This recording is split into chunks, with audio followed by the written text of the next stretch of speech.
Los gases, al ser incapaces de mantener una forma o volumen, se reparten uniformemente por todo el volumen de su contenedor, siendo la densidad de un gas muchísimo menor que la de cualquier líquido o sólido. Existen diferentes gases. A efectos del buceo solo se tomarán en cuenta aquellos que están en el aire atmosférico, como son el nitrógeno, oxígeno y el anhídrido carbónico principalmente.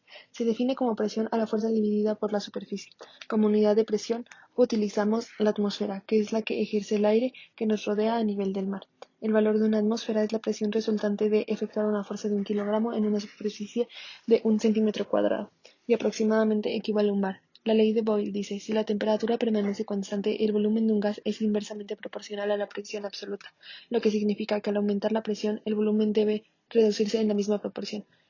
La aplicación en el buceo de esta ley es calcular la presión de los gases a profundidad. A una atmósfera, a un bar, el volumen es a 1. A 2 atmósferas o 2 bares, 10 metros de profundidad, el volumen es la mitad. A 3 bares, 20 centímetros de profundidad, es un tercio. A 4 bares, 30 centímetros de profundidad, es un cuarto. En el cálculo del consumo de aire, si el consumo de aire es 1 en una superficie a 2 bares, 10 metros será el doble, y a 100 metros sería 10 veces más, ya que mientras la presión y el volumen de un gas son inversamente proporcionales, la presión y la densidad de un gas son directamente proporcionales. En el buceo, hay que distinguir dos tipos de presiones: la atmosférica, que es el peso del aire sobre la superficie del agua, y la hidrostática, que es el peso del agua sobre la submarinista. La suma de estas dos presiones parciales nos da la absoluta, que es la que nos afecta. Al bucear, nuestro cuerpo estará sometido a la presión hidrostática, y a medida de que descendemos, notaremos el aumento de dicha presión en el interior de algunas zonas de nuestro cuerpo. En concreto, nuestro cuerpo se ve afectado por la presión subacuática, en los oídos, en los senos respiratorios y algunas veces en el estómago. Así, a medida de que descendemos, la presión externa será mayor que la interna y empezaremos a notar un dolor en el tímpano que puede llegar a provocar lesiones.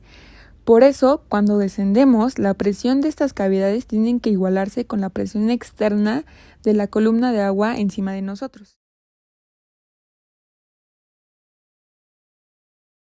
El aire está compuesto principalmente de nitrógeno y oxígeno, y cada inspiración realizada en las profundidades contiene muchas más moléculas que una inspiración en la superficie.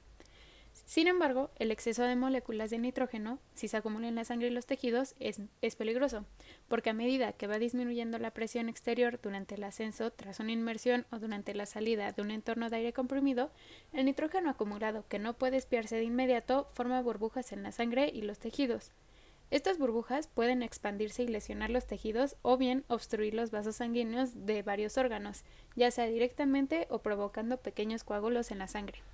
Las burbujas de nitrógeno también causan inflamación, lo cual produce tumefacción y dolor en los músculos, articulaciones y tendones.